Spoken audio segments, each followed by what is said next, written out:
Hey, about that. Wait a minute! You're a wizard, Harry. I'm a what? I'm a what? I'm a what? This shit gon' bang at least 6 summers. Pop the top, that bitch hot than the mother. I don't know. It's like he had me under some sort of spell. Like he's a wizard or something. Pop the lock off your muzzle. Niggas is dying like lost. 3. Yeah. Now we're cooking. Scared Graham on that clap. Yeah. Graham's a little pissed. Welcome to the Wizards Intern podcast. I am back from what might be a 2-year hiatus. Oh yeah. I don't remember when I first started this. I think I started in 2019 because it was definitely way before the pandemic. Perfect timing for the fire department to be going. Fire department, they've rounded up the Jews. What's going on?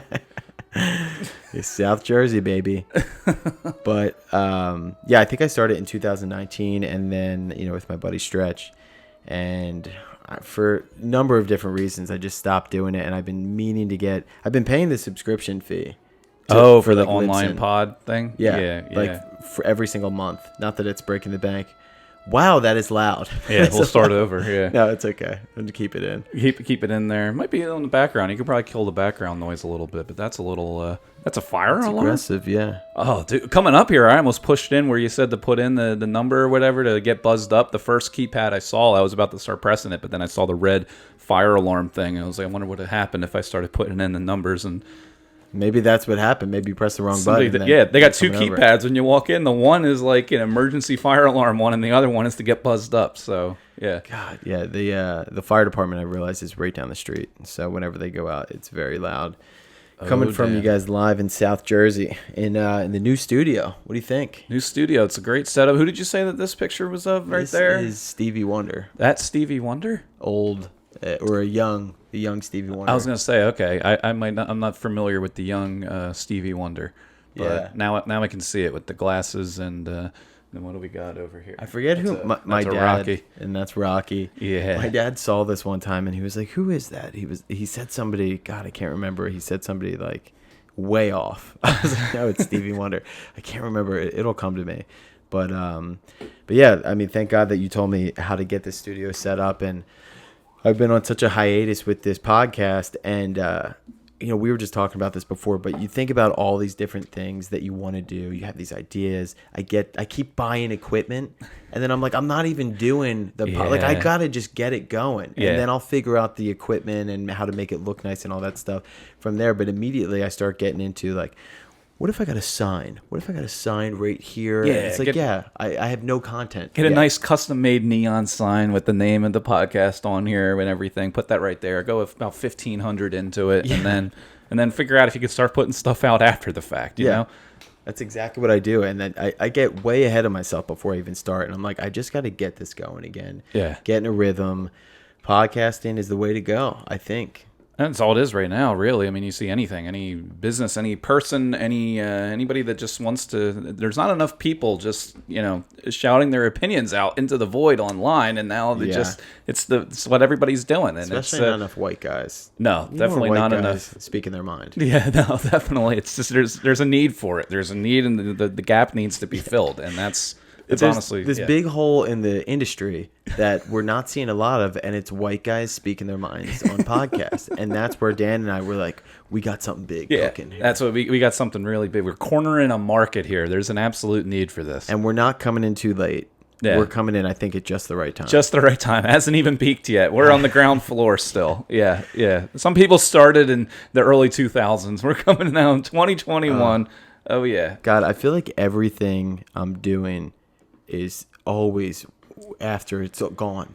After the wave has completely settled, I'm now just getting on and going, where is everybody? And it's like it's over. Well, yeah, because then you look at things like Clubhouse. Like, look how quick that app really blew up. Comedians were infiltrating that like crazy, and now it's unheard of anymore. Yeah. And that had a lifespan of less than a year.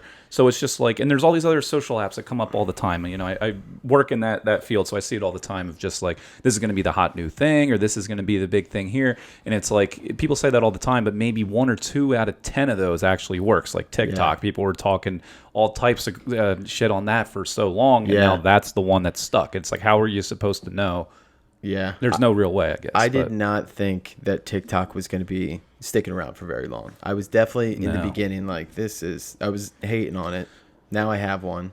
And I'm getting as many as 2 to 4 views on a video. I mean, that's between the podcasting and the TikTok. I mean, by the time maybe we'll be, in our 50s, we could have tens of people actively listening. And who knows how far we could go with that. Just really, in South Jersey, too. It's just a couple of people at the fire department are going to hear this. And it's so bad. Like, I am really so bad with the social media stuff. And what's sad is I'm actively trying. Like, TikTok, you see people posting just any old thing that, it's viral city, millions of views. I will put one of my best curated bits of stand-up, filmed nice, put it out there in a club in New York, everything. And I swear to God, you can go to my TikTok and change this. I've gotten 2 views on multiple videos. Holy I didn't shit. think that was possible. I mean, because at least one of them's from me.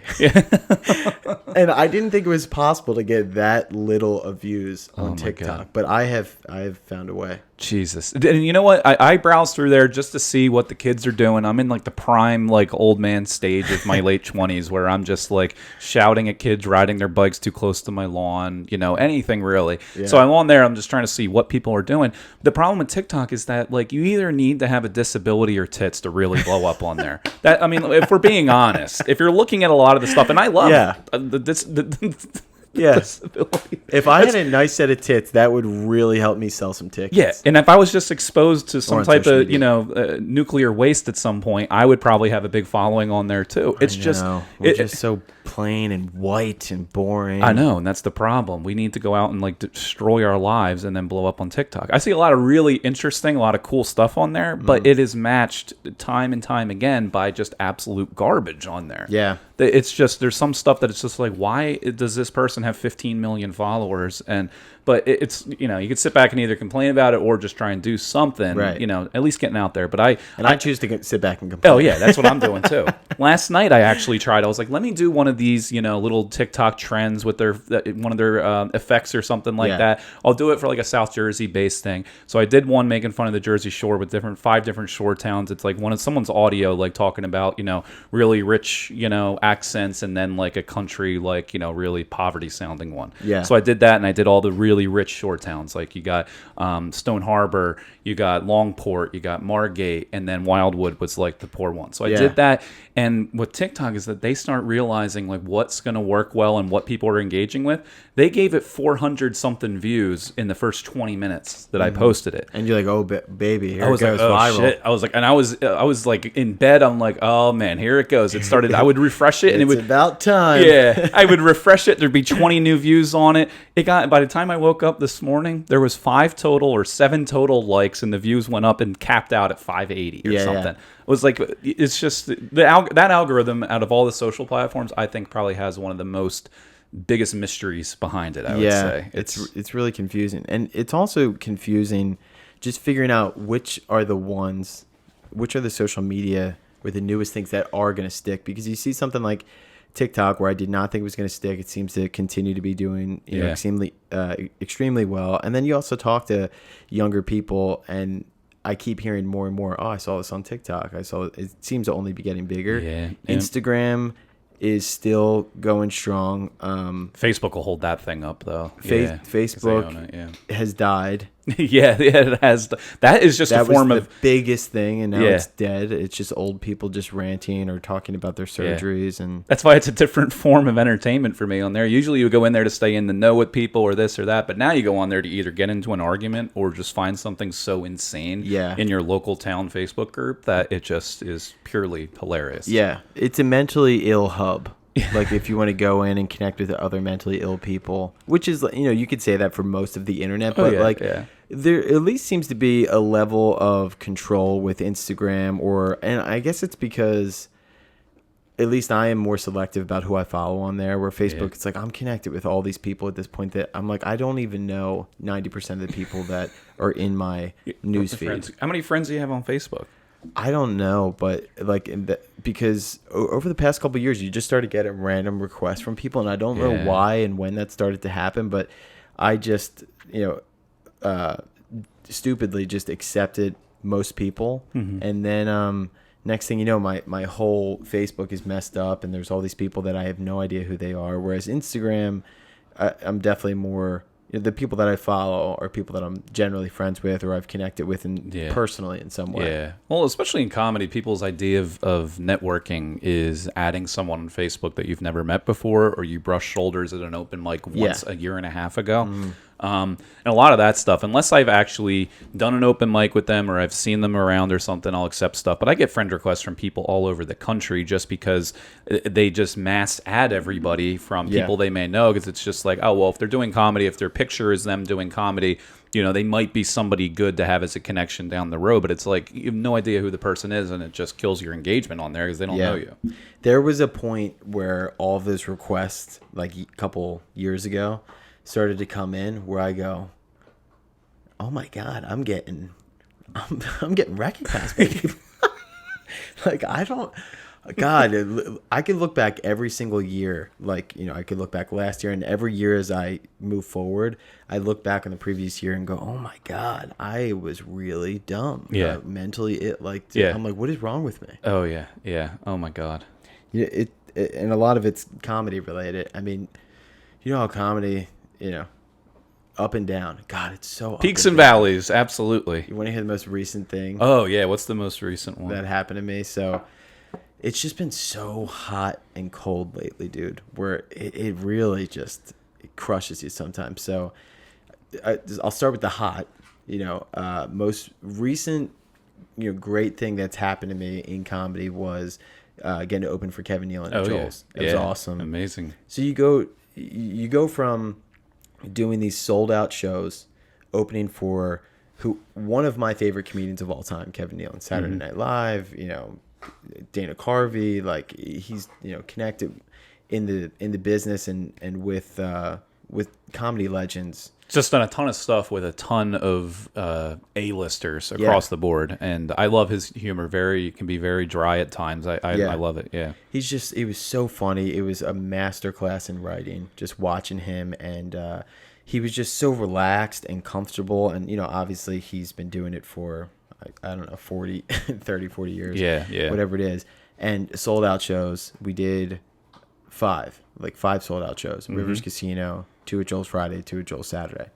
Awesome. Get to hang out with him. Yeah. He's cool. It lives up to all of your expectations. I'm like, comedy is good. Yeah, comedy it's going great. Is good.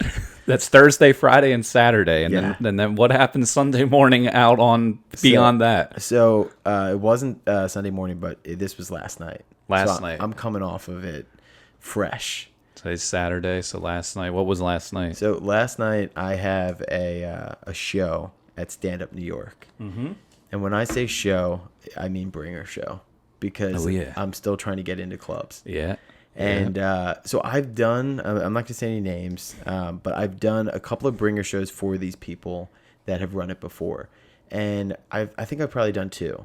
And I happened to have some friends in the area. So I had like maybe 10 people come out to both. Only was required, I think, like 3 or 6. 10? You're like killing it. I don't even know 10 people that would come see me at my own house. Yeah. So, $30 a pop at 10 people. Yeah. And it just made them $300. Yeah. Right. Is that the right math on that? Yes. What was it? 10 people? 30. This is New Jersey public education for me. $30 tickets. $30 tickets? Really? Yeah. Holy shit. And $10 a person? I think it was 25 or 30. 25 or 30. Yeah, then that's a few $100 in their pocket there on top of the bar and food stuff. Yeah. Yeah. And pack shows, they were great. I did get a great tape out of them, which is primarily why I was doing them. But so here's the thing. So I did 2 in the past. And at Stand Up New York? Or they were actually at the... comic strip? Yeah.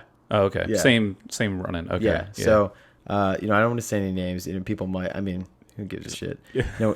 I mean, I have zero. Like, this podcast hasn't even existed the past 2 years. I'm worried about who's listening. Once this goes out there and the Courier Post gets a hold of it, who knows what's going to happen? So I've done 2 before, and what I realized is the guy that booked me wasn't, both times that I had done it previously, wasn't even there. So I'm like, how am I ever going to get out of these bringer shows? The guy's not even there to watch me. Yeah. But also in my head, I'm going, well, they're not going to notice if I don't bring anybody because they're not even there checking. Yeah. Like, so that's crazy that they're not even there at these legitimate clubs checking that you brought 10 people or something. It's kind of like you want to let them know you brought 10 people. Yeah. But they just get so many young, hungry comics who don't know any better. I mean, I'm learning as I go. But so they get a bunch of people on this show. So it's a packed house and it's a fun show. And after I did it once, I'm like, hey, like if I can figure out a way to keep doing these, I will. It's great stage time and I can get a good tape out of it. But I just got to figure out a way because I can't bring people forever. Like I could do it once or twice, but like, God, just to do that to your friends, you feel like such a piece of shit. Especially, it's not even like it's a free show either. That's one thing, but exactly. So you're making them all this money. They're not even there to watch your set. So it's like, okay, you're never going to be able to get out of that bringer stage. Yeah. But I did 2 shows. They didn't say anything. I mean, well, I brought people, so it wasn't even an issue. And I had really good sets, and I got good tapes, and they also communicated with me a little bit, and they seemed to like me. So I'm like, oh, I feel like I'm building a relationship here. So they hit me up. We got another one coming up. Require 3 people or whatever, and we can give you this date last night. So I'm like, great. So I've been planning on going. I got to plan my whole day around it because I'm back in South Jersey for the time being, and I drive 2 hours to get there. $30 for parking, and I get to stand up New York, and I get there early because you don't know with traffic, so I get there at like 8:30. So now I got an hour and a half to kill. Yeah, and stand up New York's not really near all the other clubs, so I can't walk around and see what everyone else is doing. Yeah, so I got an hour and a half to kill. I'm waiting there. 10 o'clock rolls around. Roll into the club, and then I get a text from the person that they're like, hey, are you coming to the show tonight? And I'm like, yeah, I'm here. And they go, great, do you want to come in and bring your guest? and I do not have any guests because I thought I was going to be able to get away with it. So because I'm like, they've never checked before. How'd you check in technically? And I'm like, oh my God, I'm like, are you kidding? I'm like, I just drove, so now I'm in there and I feel so awkward because I'm like, what am I gonna do? Yeah. So I'm like, I'm just gonna come clean. So I go up to them and I'm like, hey, it's Brendan. My 3 people canceled. They can't make it. They got stuck in traffic, and I understand if I can't go on. And they go, yeah, it's a Friday night, you can't go on. And I go, really? And they go, yeah. I drove all that way, $30 for parking.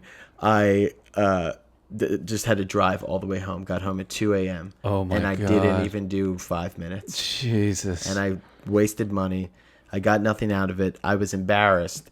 And that's just comedy, baby. Yeah. Oh, yeah. You go and you do some sold out shows with your comedy hero, and then you can't even get allowed on stage at a bringer show.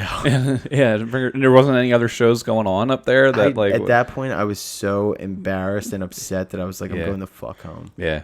Well, I've seen and heard people the same thing where people cancel or they can't get people, this or that, and it's I really thought I could get away with it. I was like sure that I was like, oh, I'm here, this is perfect. They're not even bothering to check with anybody. And then she goes, you want to come in with your guests? You want to come in with your guests? We'll check everybody in and give them wristbands. I don't have anybody. No one loves me. Yeah, that's when you go out on the street and you find somebody, and you bring them in and you pay for them to come sit in there. I was gonna, but I had waited too long and everybody was already kind of in, and then at that point they texted me and I'm like, are you kidding me? And like, it's my fault. Like they told me the rules very clearly and I just didn't play by them. Yeah. It's just so frustrating because I'm like, God, what do you got to do to just earn you just want to earn respect enough where you can just get on stage. That's all you want to do. And it's just so difficult. Oh, yeah. Well, now, if it's, on the flip side of it, if it's somebody that has some huge online following because they do, some 5-second TikToks of whatever, and then, they get a bunch of people to show up and they get in there and they get all the stage time, especially in New York in front of hot crowds like that.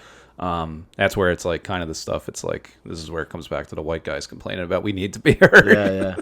It was also just so disheartening too because the show beforehand, I was there early enough where I'm looking at the show, hot crowd, somebody from SNL dropped in, and they're on the show, and I'm like, oh man, this is gonna be great. Yeah. And then they have no idea who the fuck I am, so it doesn't matter anything I've done. Doesn't matter how hard I killed. They're not even watching. Yeah. And I'm like, God damn it, dude. Yeah, well, that's why everything, like you see so many people that are blowing up now, and especially no matter where they live at, the whole pandemic changed the game a lot. But it's like that's where, in my mindset, I would be like, well, do I want to just keep on doing that, where basically my entire success rides on whether other people notice me or accept me, where right place, right time, that very well could happen. Or do you just go out and do your own thing, build your own following, do whatever, and just do as much as you can in one spot, and Yeah, it's a really tricky situation because I think about it all the time as I'm trying to build any sort of thing I could even call a career. I mean, we're just still very early on, so it even feels kind of weird sometimes having a podcast and talking about this thing where you kind of don't even feel like you have a career, even though this is us trying to build one. But I think about it all the time where I'm like, am I getting ahead of myself where you hear so many guys that we look up to, guys or girls that have done it themselves, and they did it their own way, and I'm like, yes, but most of them you look at and they were on stage and they were headlining, but maybe they weren't selling out crowds or anything like that. But I'm still at the point where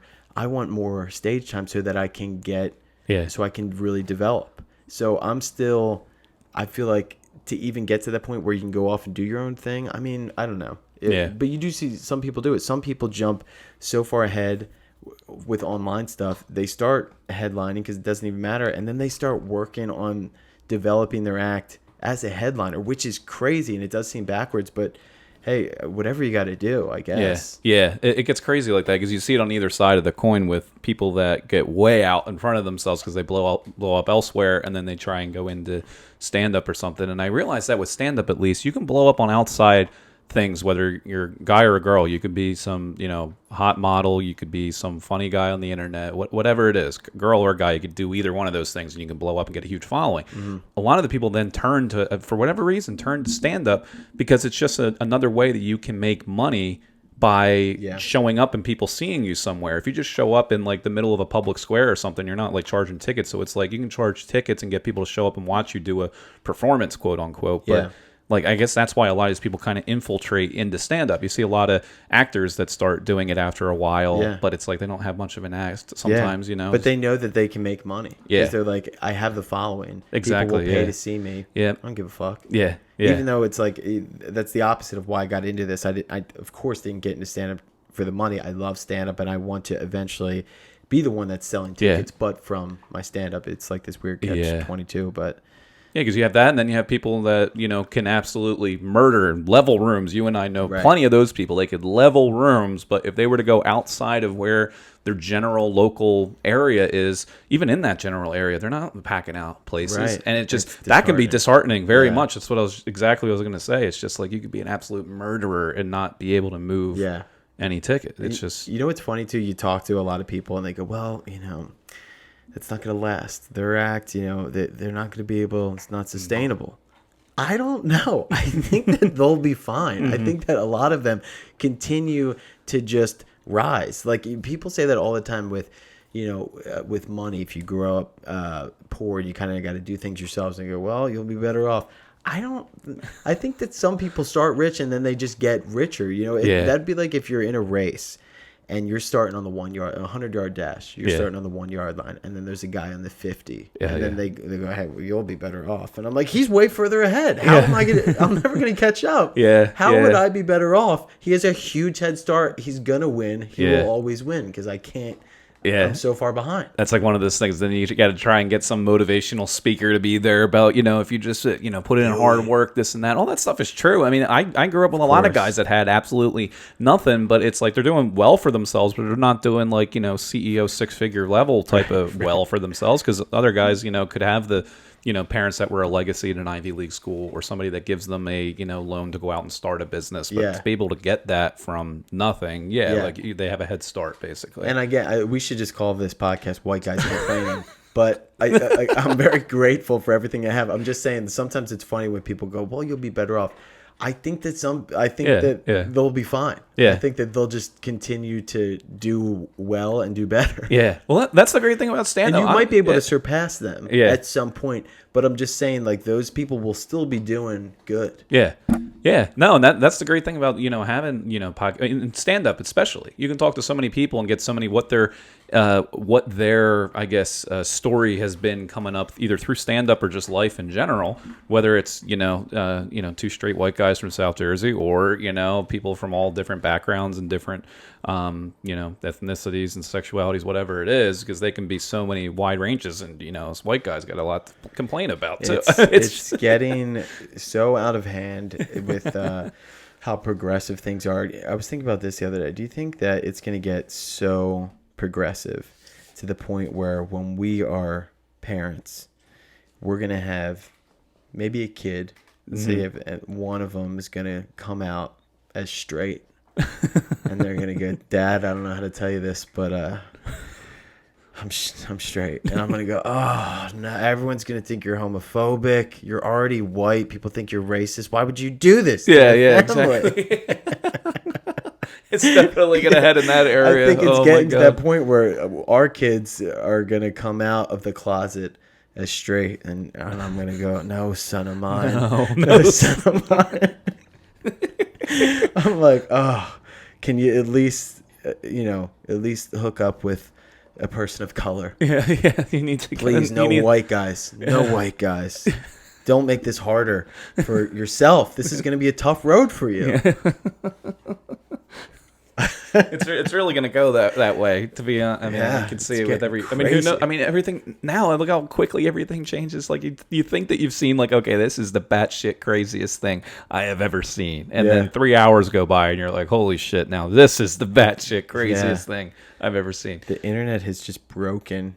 It's broken people's heads. I mean, they've blown fuses. It's just, and I look into this stuff and read like how humans have like evolved over time. Mm-hmm. Technology has advanced so rapidly in the past decade, 2 decades, that human evolution hasn't been able to keep up with it. Yeah. And that's the problem. We're still in like, we don't know how to compute this much information. We can't compute as much as what's coming in between smart TVs, smartphones, smart refrigerators, smart fucking coffee mugs. I mean, it's literally everything. Yeah. And we can't handle all of it, and it's just breaking society. Totally. And that's why you see all these ex-Silicon Valley guys that come out, and they're like, they basically say sorry for what they helped create. Yeah. I mean, I think, we're not saying anything people don't already know, but like that has been such a issue with mental illness. I think just the amount that technology is rapidly messing up our heads and our brains. Oh yeah. Do you see these videos? You got to put a video like right here of the Boston Dynamic robots that they're making.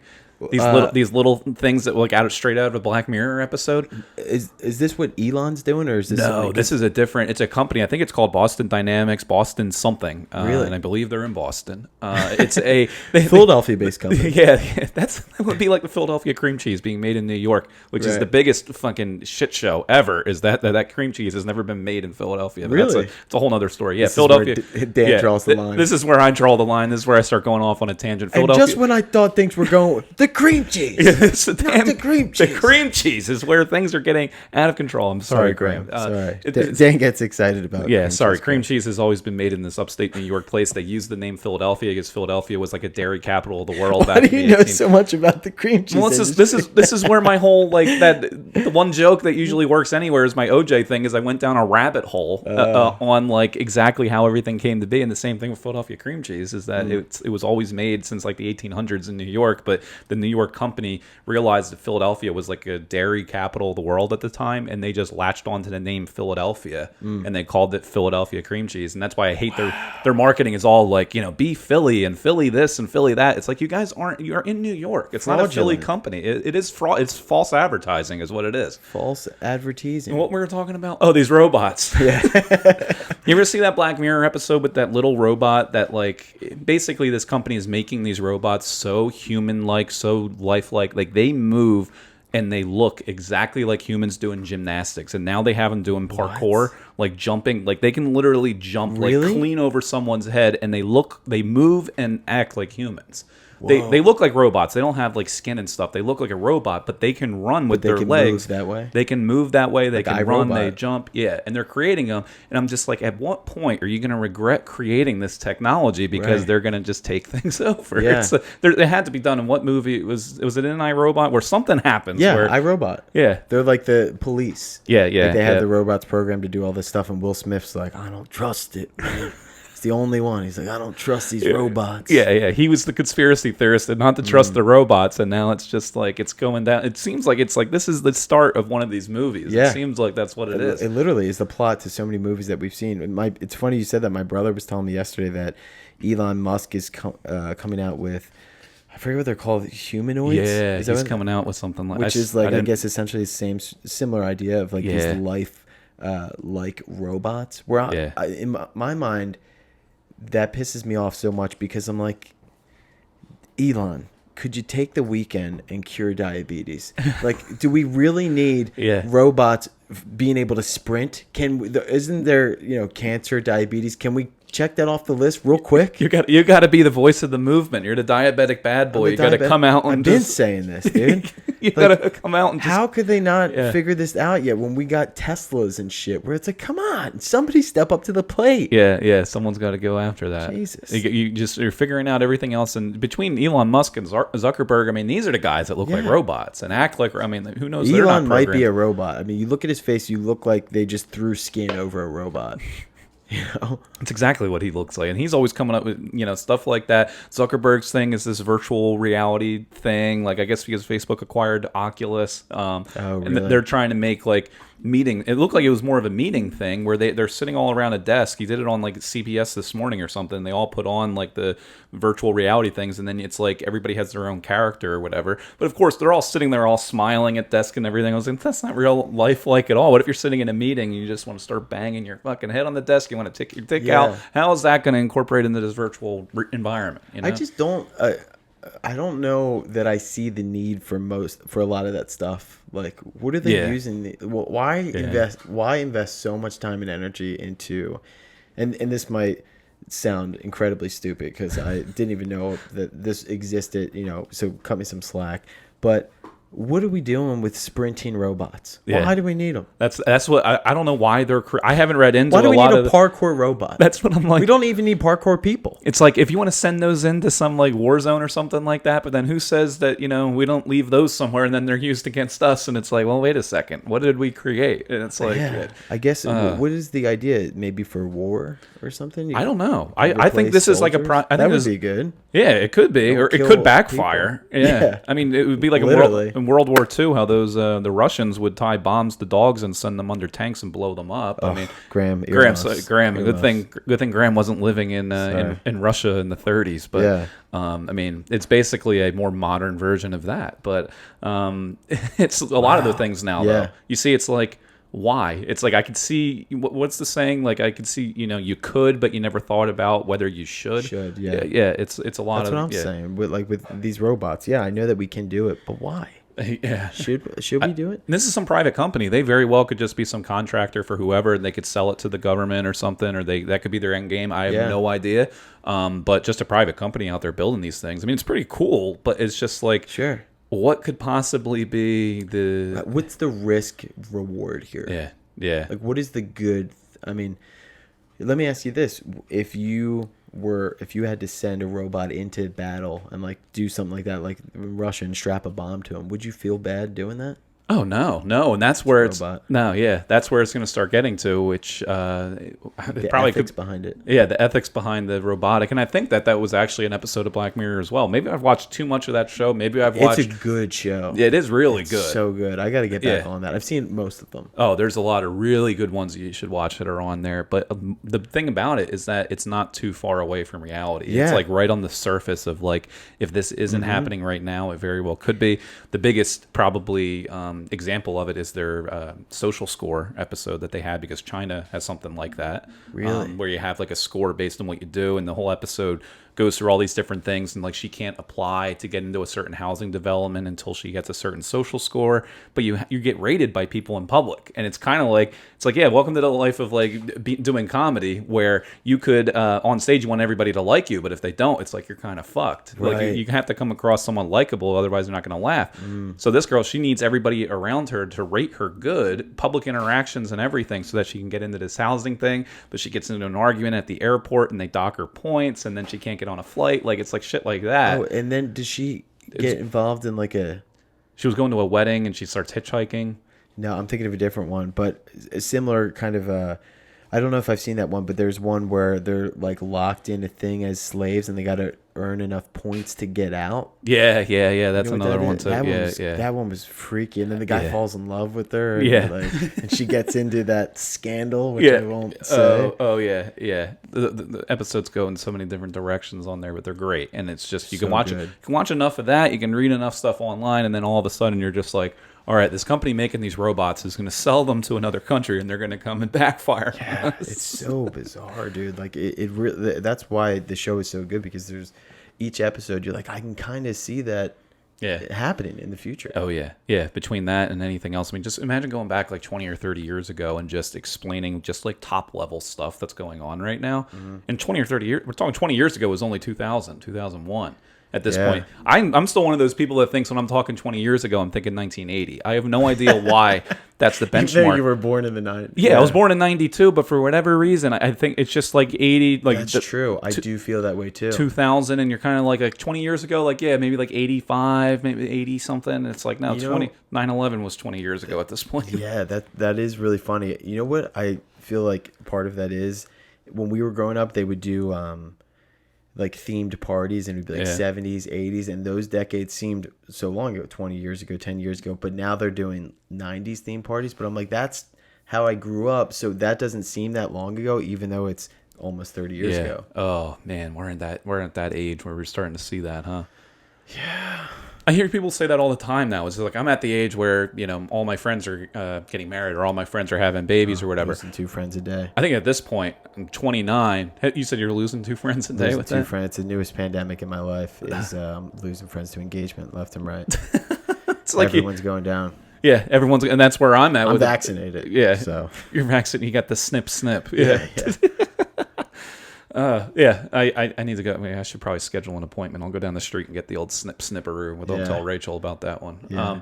But yeah, I'm starting, people either having kids or getting divorced. Usually, like Joel is usually saying, "Oh, my friends are getting divorced. They're in their 40s or 50s." Yeah. But I think at 29 or 30, you start hitting that age where you find people on Facebook that are in the people you may know list that you knew you were friends with at one point. Yeah. And you're like, what in the hell happened? Right. It's like you got 190 mutual friends. You grew up together, and it's like, I didn't delete you, so what did I do?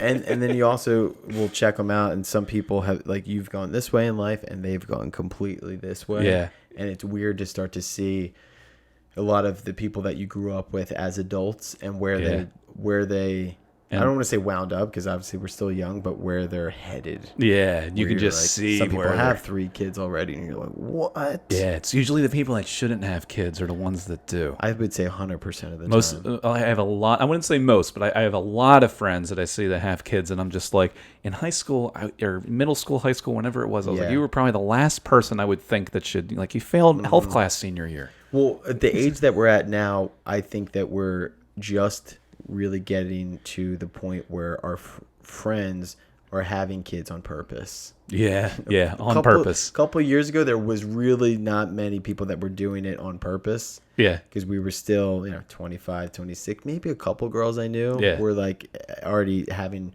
their family set up and having kids and planning it. Yeah. But now people are really, Yeah. They're all starting to get married, planning the kids. Like 10 or 15 years ago, they could get pregnant, and I'd be like, "Oh, you idiot!" But now they're getting pregnant, and I'm still just like, "You idiot!" It's just, I know. I still feel like, oh my god, like how are you? Like I would never be ready for that. And I'm like, you would have to be ready, dude. You're almost 30 years old. Get it together. yeah, you're almost 30, and you're still working at the local sandwich shop, and it's like watching on TV. I was like, "How are they doing?" Like, I don't even have kids. I just have 2 dogs, and their vet bills are through the roof. I was like, "How are a lot of my friends that are doing it that with their kids and these bills?" I have no idea. You hear that, Graham? Yeah, Graham, Costing me a fortune. Is he costing you a fortune too? Oh yeah. Oh Jesus! Yeah, my dogs will get it. You know, fucking cough, and I got to bring them to the vet, and $180 later, they got some antibiotics. It's like, yeah. But yeah. Speaking of which, we might need to wrap this up because he looks like he needs to poop. He's gonna have to put. Oh yeah, he's hitting the door and everything. He now knows, like, he's learned to just put his paw on you whenever he needs stuff. So like when he needs to go out in the morning, he just comes up to the side of my bed and just starts hitting me. Our dogs punch the shit out of us too. It's insane. And it's so annoying, but he's so cute at the same time. Where you're like, all right, get up. Yeah. But well, yeah. What do you got going on? Anything exciting coming up? Shows and stuff that you guys are putting together at Soul Joel's that you want to talk about? Mention.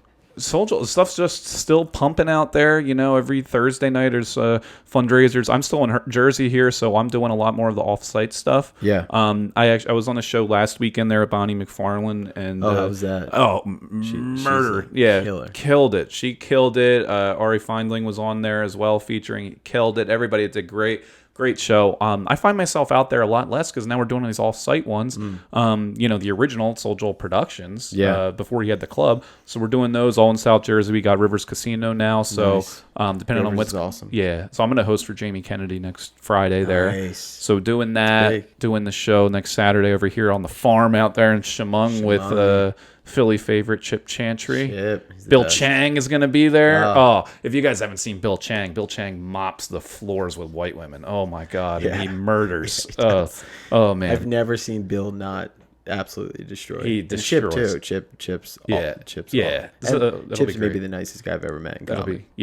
Definitely 100%. Awesome. He's great. And then September we'll be doing that Palmyra show again, which is local over here. I think we're going to get I'm trying to get more of the people that you and I came up with or still are coming up with or still see at open mics and stuff around the area. I'm trying to work them into it, you know, figuring out when. It's just a lot of the guys at Joel books that come from New York and they want someone to drive them. So they have a feature on there. Yeah. So I want to see if I can start getting either guest spots or splitting a feature role with some people. So we're going to start doing some of that. We got Scottish Rite Theater too coming That's up. the big one. Yeah. Scottish Rite over there in Haddon. With our boy Joe Matarese. That's Collingswood. It's right next to where I got married. It's right down the street, actually. It's right down the street from here. I didn't even realize, but I was driving down. I'm like, oh, this is where it's at. I'm like, this is great. Yeah. I think I actually should have some friends and family coming out to that one. I was getting the word out about it, but that should be fun. I mean, big theater show. That's a big theater show. It'll be with Joe. He's got the setup with it's all South Jersey based. Tour. Yeah, he's going to be talking a lot about growing up in South Jersey, Cherry Hill, this whole area, and then you and I get to open it up.